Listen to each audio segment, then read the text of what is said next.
Good morning to one and all. Today we'll proceed further with the chapter New Economic Policy, जिसमें last lecture में हमने liberalisation वाला जो concept है उसको कंप्लीट कर लिया। हमने लिबरलाइजेशन अंडर वेरियस सेक्टर्स जो है वो लास्ट क्लास में डिस्कस कर लिया था। आज हम LPG liberalisation, privatisation and globalisation के बाकी दो components that is privatisation and globalisation उसे डिस्कस करेंगे। Let's proceed now. Privatization, it means shedding of ownership and management of a government-owned enterprise. That means government-owned enterprise की ownership और management जब आप private hands में transfer करते हैं, ownership करते हैं या management करते हैं या दोनों करते हैं, that is called as privatization. Privatization was a need of the hour क्योंकि maximum enterprises being run in the government sector या being run as PSUs were incurring losses. They were loss making units for pretty long, जिसमें government का बहुत सारा revenue जो है वो waste हो रहा था उन एंटरप्राइजेस को डे टू डे फाइनेंस करने में। तो अब जब हमने न्यू इकोनॉमिक पॉलिसी अडॉप्ट की तो हमें डिसाइड किया कि वो सारे एंटरप्राइजेस जो गवर्नमेंट चला नहीं पा रही है बिकॉज ऑफ फाइनेंशियल कंस्ट्रेंट्स और मैनेजरियल कंस्ट्रेंट्स, उनको हम प्राइवेटाइज कर देंगे। Either they will be handed over completely to the private sector और in part. Now, when the government decided for privatization, it was done in two ways. First, by withdrawal of government from ownership and management of public sector. Ownership और management से government ने withdraw किया, government ने उसमें अपना share रखा, लेकिन government enterprises की ownership और management में जो है उसमें interfere नहीं करेगी। दूसरा, और by out sale पूरा का पूरा पब्लिक सेक्टर एंटरप्राइज जो है वो प्राइवेट को बेच दिया। दैट मीन्स आपने जब गवर्नमेंट ने जब प्राइवेटाइजेशन का सोचा तो it was being done in two ways. Either तो उसने अपने ऑनरशिप और मैनेजमेंट के राइट्स विड्रॉ करके पब्लिक से प्राइवेट को दे दिए, या फिर पूरा का पूरा पब्लिक सेक्टर एंटरप्राइज जो है वो प्राइवेट को सेल ऑफ कर दिया। बेसिक फंडा बिहाइंड दिस वाज कि सारे PSUs जो गवर्नमेंट को रेगुलरली लॉसेस देके जा रहे हैं उनको प्रॉफिट मेकिंग यूनिट में कन्वर्ट करना था।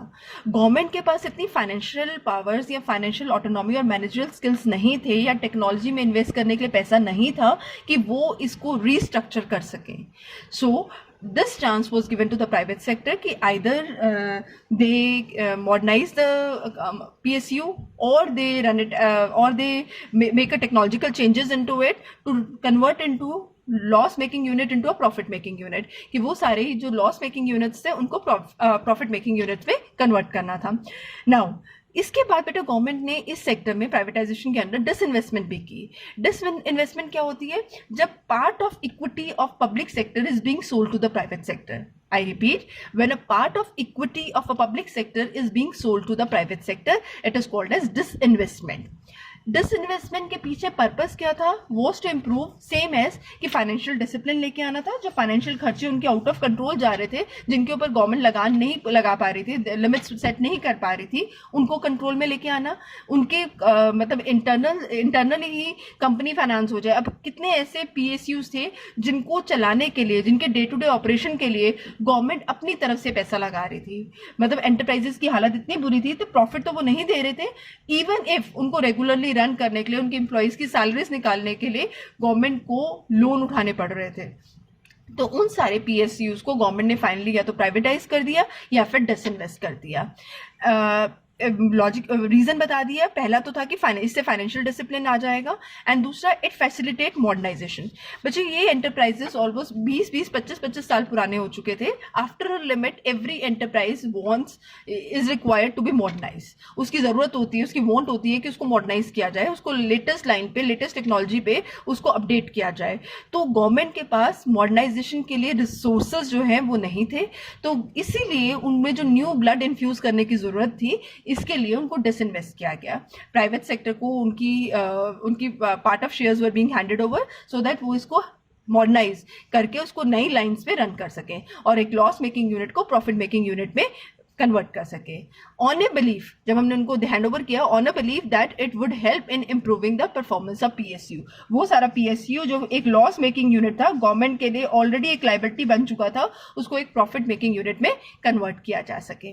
अब जो एंटरप्राइजेस डिसइन्वेस्टमेंट के अंडर प्राइवेटाइज सेक्टर को हैंड ओवर किए गए, that was IPCL, IMB, Maruti उद्योग एक्सेट्रा। मारुति उद्योग तो हमने बहुत कॉमनली सुना है। तो ये सारे के सारे सेक्टर जो है वो प्राइवेट सेक्टर को हैंड ओवर किए गए। क्लियर है बेटा?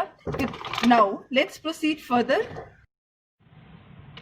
इसके बाद बेटा पब्लिक सेक्टर अंडरटेकिंग्स जो गवर्नमेंट ने अपने पास रखी, ये तो वो पार्ट था जो हमने अभी डिस्कस किया है, जो गवर्नमेंट ने प्राइवेट के साथ शेयर किया। अब वो वाला पीएसयूज जो गवर्नमेंट ने अभी भी अपने पास रखे, उनके साथ क्या किया बेटा? Public sector undertaking performance was improved. उनकी परफॉर्मेंस को इम्प्रूव करने के लिए गवर्नमेंट ने उनको ऑटोनॉमी दी। ऑटोनॉमी मतलब पावर्स दी कि इंटरनली वो अपनी ऑर्गेनाइजेशन, अपनी पीएसयू को रन कर सकते हैं। कुछ फाइनेंशियल ऑटोनॉमी, कुछ मैनेजरियल ऑटोनॉमी, कुछ operational autonomy, decision making power. Basically autonomy means decision making power. हर डिसीजन के लिए उनको गवर्नमेंट पे डिपेंड होने की जरूरत नहीं है, they can take their own decisions. तो उसमें जिन पब्लिक सेक्टर एंटरप्राइजेस को उन्होंने ऑटोनॉमी दी, पावर दी, दैट इज फाइनेंशियल पावर या ऑपरेशनल पावर या मैनेजरियल पावर्स दी, उसमें उनका स्टेटस चेंज किया गया और उनको स्पेशल स्टेटस ग्रांट किया गया एज नवरत्न्स एंड मिनी रत्न्स।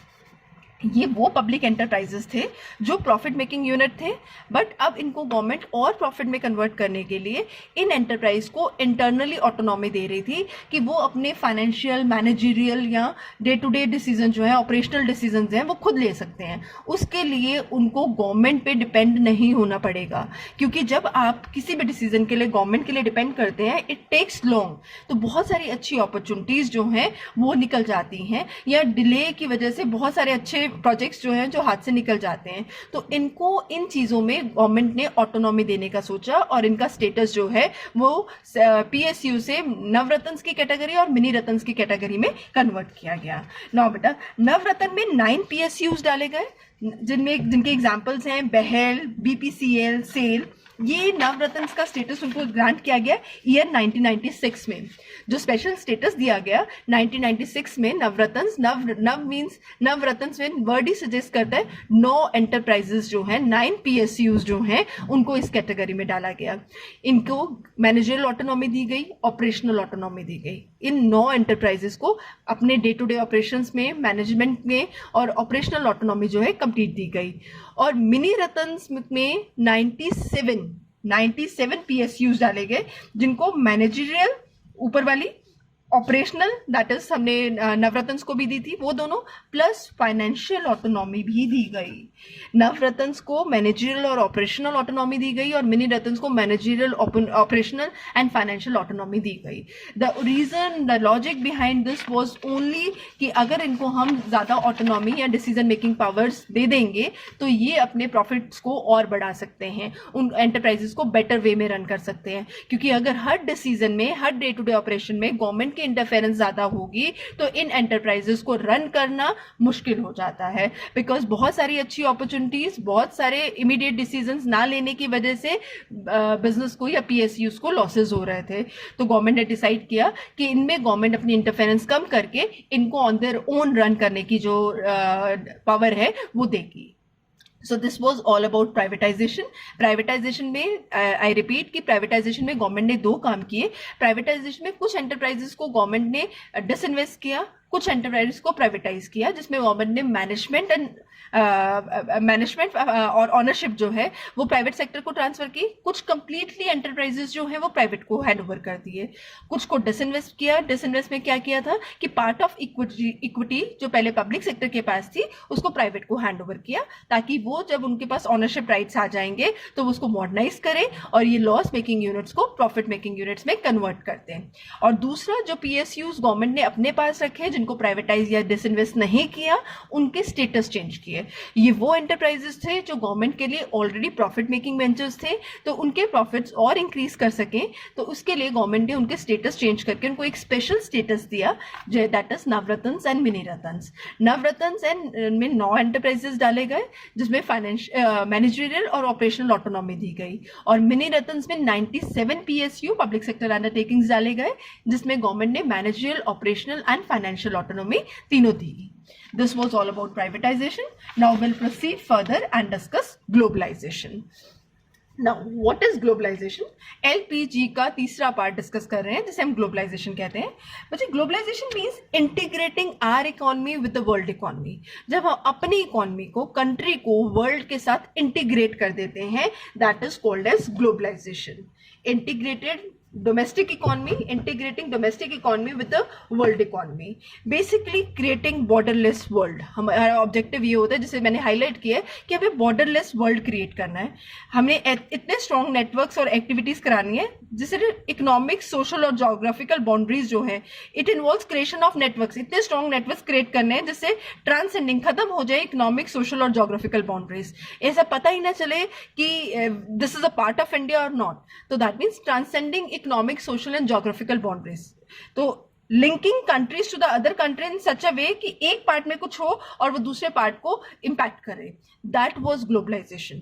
अपनी इकोनॉमी को इतना मिंगल अप कर लेना है वर्ल्ड इकोनॉमी के साथ ताकि जितनी भी इकोनॉमिक, सोशल और जोग्राफिकल बाउंड्रीज हैं उनको ट्रांसेंड कर दिया जाए. अपनी कंट्री को अदर कंट्री का इस तरह से लिंक कर देना है कि country can be influence by happening in the world.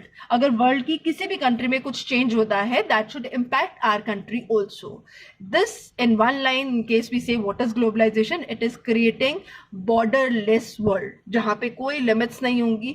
बेटा before 1991 या we people have been knowing that उस time period में कल्चर में जो है वो बाउंड्रीज थी. हमारा कल्चर, उनका कल्चर, ये फॉरेन कल्चर है, ये इंडियन कल्चर है. अब ऐसी कोई भी बाउंड्रीज सेट नहीं है. ये फॉरेन प्रोडक्ट है, ये इंडियन प्रोडक्ट है. अब कई इतने ऐसे प्रोडक्ट्स हैं जो हम डे टू डे लाइफ में यूज करते हैं और हमें नहीं पता कि ये इंडिया मेड नहीं है, ये फॉरेन प्रोडक्ट्स है.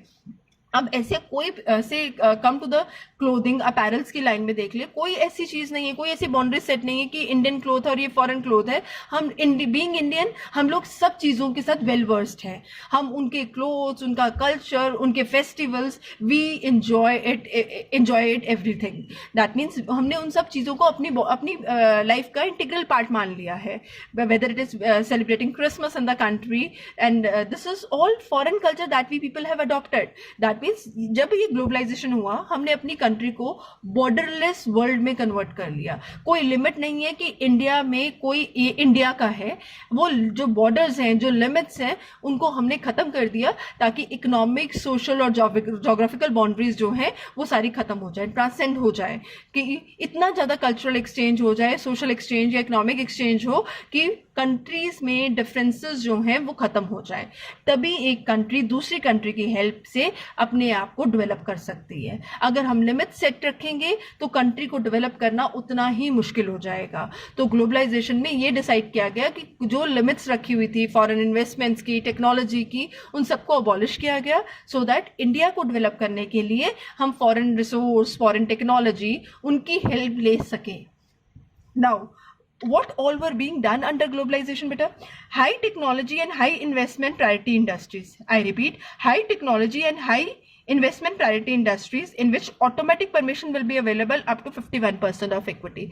आप अगर टेक्नोलॉजी इंडस्ट्री रन कर रहे हैं या इन्वेस्टमेंट इंडस्ट्री रन हो रही है जो इंडिया में, उनमें जो हाई प्रायोरिटी इंडस्ट्रीज हैं उसमें कोई भी गवर्नमेंट, ऑटोमेटिकली गवर्नमेंट की परमिशन या कोई भी गवर्नमेंट की परमिशन की जरूरत नहीं है. 51% तक इक्विटी जो है वो फॉरेन कंपनी की हो सकती है. फॉरेन इन्वेस्टमेंट जो है वो 51% तक इक्विटी में हो सकता है. फर्दर, अगर आपने फॉरेन से कोई टेक्नीशियंस हायर करने हैं या अपनी इंडिजिनियस डेवलप टेक्नोलॉजी को फॉरेन में टेस्टिंग के लिए भेजना है, no permission is being required. I repeat, आपने फॉरेन से कोई टेक्निकल एक्सपर्ट्स हायर करने हैं अपनी कंपनी में काम करने के लिए या इंडिजिनियस डेवलप टेक्नोलॉजी को अब्रॉड भेजना है for testing, it does not require any permission. But a new 5-year plan that was announced during the year 1992 to 1997, उसमें all restrictions on trade, external trade, that is India trade with the foreign countries, उस पे सारे restrictions जो है almost खत्म कर दी गई. That was during 1992 to 1997. हमने ये 5-year plan में announce किया कि जितनी भी external restrictions हैं, trade between the different countries में जो restrictions हैं, चाहे वो qualitative restrictions हैं, चाहे वो quantitative restrictions हैं, उनको remove कर दिया जाए with certain border lines. जो हमने बताया कि कुछ products जिनके लिए गवर्नमेंट ने restrictions रखी, but overall trade के लिए इन restrictions को खत्म ख़त्म कर दिया गया। Last, custom duty was revised. अब इसमें मेजर चेंज किया गया बेटा। कस्टम ड्यूटी इतनी रिवाइज कर दी गई दैट कि इंडिया के जो गुड्स हैं वो ग्लोबल मार्केट में compete कर सकें, इंडियन गुड्स को एम्बिट ऑफ ग्लोबल कॉम्पिटिशन में लाया जा सके, उनको ग्लोबल कॉम्पिटिशन के सर्कल में लाया जा सके। और इसमें चेंज मैंने डाटा इसलिए लिखा है सो दैट यू रियलाइज कि custom duty making a change doesn't, you won't realise कि कितना चेंज किया गया। कस्टम ड्यूटी बेटा जो 250% थी उसको रिड्यूस करके जस्ट 10% पे लाया गया। That was a amount of change that was being that was being introduced. Custom duty that was to the tune of 250% was reduced to 10% ताकि इंडियन गुड्स जो है ग्लोबल कंपटीशन के एम्बिट में आ सकें, Indian goods could compete in the global market। इसीलिए इन goods के ऊपर जो कस्टम ड्यूटी थी उसको 250% से just 10%। This was done in the budget of 2007 and 8। I repeat, this was done in the budget of 2007 and 8. This all was being done ताकि हम Indian economy को वर्ल्ड इकोनॉमी के साथ इंटीग्रेट कर सकें। 1991 से पहले की अगर कंडीशन समझें तो इंडियन इकोनॉमी को हमने क्लोज्ड इकोनॉमी रन किया हुआ था। हम फॉरेन के लिए फॉरेन से कोई भी हेल्प, चाहे वो टेक्नोलॉजिकल हेल्प है चाहे वो फाइनेंशियल हेल्प है, उसको लेने के लिए हेजिटेंट थे क्योंकि हमारे मन में डर था कि अगर हमने उनसे हेल्प ली अपनी इंडस्ट्री को एक तो रिस्क देंगे, वो फ्लरिश नहीं करने देंगे, और उस दूसरा हमें ये था कि अगर मे बी वो हमारी कंट्री में दोबारा से ट्रेड रिलेशन के बेसिस पे हमें कॉलोनी ना बना लें। बट फाइनली हमें अपने इस डर से, इस जो हमारे मन में we have a fear, we needed to overcome it, India needed to overcome this fear to develop the Indian economy. Finally जब हमने इस फियर को ओवरकम किया तो जो प्रेजेंट कंडीशन है इंडियन इकोनॉमी की, जहाँ पे हम इकोनॉमिकली, सोशली या फाइनेंशियली कोई बाउंड्रीज सेट नहीं है, ये बाउंड्रीज खत्म ही तब हुई जब हमने अपने आप को ग्लोबलाइज किया। तो इसकी रूट्स जो है अगर हम ट्रैक करें कि जो आज प्रेजेंट सिनेरियो है, प्रेजेंट ग्लोबलाइजेशन का स्टेटस है, that can be tracked back to 1991। इसकी जो फाउंडेशन है that was being laid in the year 1991 जब हमने ग्लोबलाइज किया था। तो दैट मीन्स हमने क्या किया था, वी क्रिएटेड बॉर्डरलेस वर्ल्ड जिसमें कोई बाउंड्रीज नहीं है, कोई ऐसा नहीं है, ट्रेवलिंग इज इजी। पहले होता था कि किसी भी कंट्री में ट्रेवल करना है, now with the easy availability of visas and all we can travel to any part of the world. कोई ऐसी रिस्ट्रिक्शंस नहीं है कि आप अमेरिका नहीं जा सकते या ऑस्ट्रेलिया नहीं जा सकते। You want to travel, you want to explore any of the country, it's that easy. तो दिस इज आफ्टर ग्लोबलाइजेशन, जब हमने restrictions in every term, that is economic, social या जोग्राफिकल बाउंड्रीज को हमने खत्म किया। This is all about globalization, which was the third part of policy, that is L, P and G. L for liberalization, P for privatization and G for globalization. This is almost end of new economic policy. बस थोड़े से short notes हैं बेटा जिसमें हम discuss करेंगे। Short note on WTO, world trade organization, जिसने trade relations में बहुत हेल्प किया है, इंडिया उसका कैसे मेंबर बना है एंड सो ऑन। आउटसोर्सिंग का कंसेप्ट है जो डिस्कस करेंगे, और हम पूरी की पूरी ये जो न्यू इकोनॉमिक पॉलिसी है दैट वी कॉल LPG, इसको क्रिटिकली इवेल्युएट करेंगे, इसके पॉजिटिव और नेगेटिव इम्पैक्ट्स को डिस्कस करेंगे in our next class, and that will be the ending lecture for this class. And with this हम इस LPG chapter that new economic policy इसको हम फिनिश कर देंगे। I hope you understood what I wanted to teach. Thank you so much.